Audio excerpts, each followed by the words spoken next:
ဖလန်းမြို့အကြောင်းဝါဒဖြန့်ဖို့စစ်တပ်လော်ဘီကြော်ဆိုးဦးလိုက်ပါလာတဲ့စစ်ရင်နှန်းတိုက်ခိုက်ခံရပြီးဗိုလ်ကြီးတဦးအပါအဝင်စစ်သား9ဦးသေဆုံးတဲ့တဲ့ရင်ကိုတင်ဆက်ပေးပါမယ်ရှင်။ချင်းပြည်နယ်ဖလန်းမြို့အကြောင်းဝါဒဖြန့်ဖို့အတွက်စစ်တပ်လော်ဘီကြော်ဆိုးဦးလိုက်ပါလာတဲ့စစ်ရင်နှန်းဟာကလေးတိုင်းငင်းလမ်းမိုက်မှာတိုက်ခိုက်ခံရတယ်လို့သိရပါတယ်။မေလ6ရက်နေ့မနက်ပိုင်းက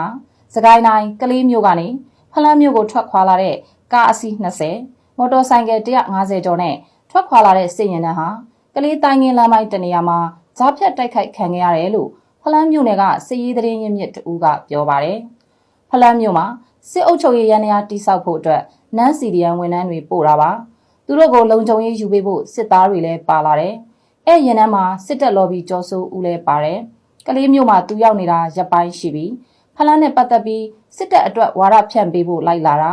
သူစီးတဲ့ကားကိုရဲဘော်တွေလိုက်ပစ်ပေးမဲ့လွတ်သွားတယ်လို့သူကမြို့တော်ကိုပြောပါတယ်။အဲ့ဒီဂျားဖြတ်တိုက်ခိုက်မှုမှာဖလန်းမြို့အကြောင်းဝါဒဖြန့်ဖို့စစ်တပ်လော်ဘီကြော်ဆိုးဦးလိုက်ပါလာတဲ့စစ်ရင်နှန်းတိုက်ခိုက်ခံရပြီးဗိုလ်ကြီးတဦးအပါအဝင်စစ်သား9ဦးသေဆုံးတဲ့တဲ့ရင်ကိုတင်ဆက်ပေးပါမယ်ရှင်။ချင်းပြည်နယ်ဖလန်းမြို့အကြောင်းဝါဒဖြန့်ဖို့အတွက်စစ်တပ်လော်ဘီကြော်ဆိုးဦးလိုက်ပါလာတဲ့စစ်ရင်နှန်းဟာကလေးတိုင်းငင်းလမ်းမိုက်မှာတိုက်ခိုက်ခံရတယ်လို့သိရပါတယ်။မေလ6ရက်နေ့မနက်ပိုင်းက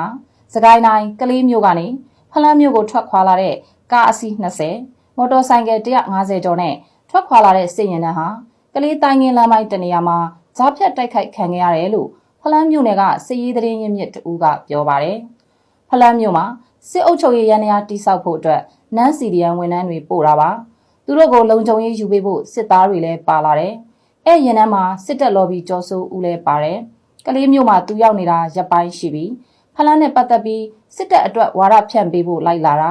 သူစီးတဲ့ကားကိုရဲဘော်တွေလိုက်ပစ်ပေးမဲ့လွတ်သွားတယ်လို့သူကမြို့တော်ကိုပြောပါတယ်။အဲ့ဒီဂျားဖြတ်တိုက်ခိုက်မှုမှာ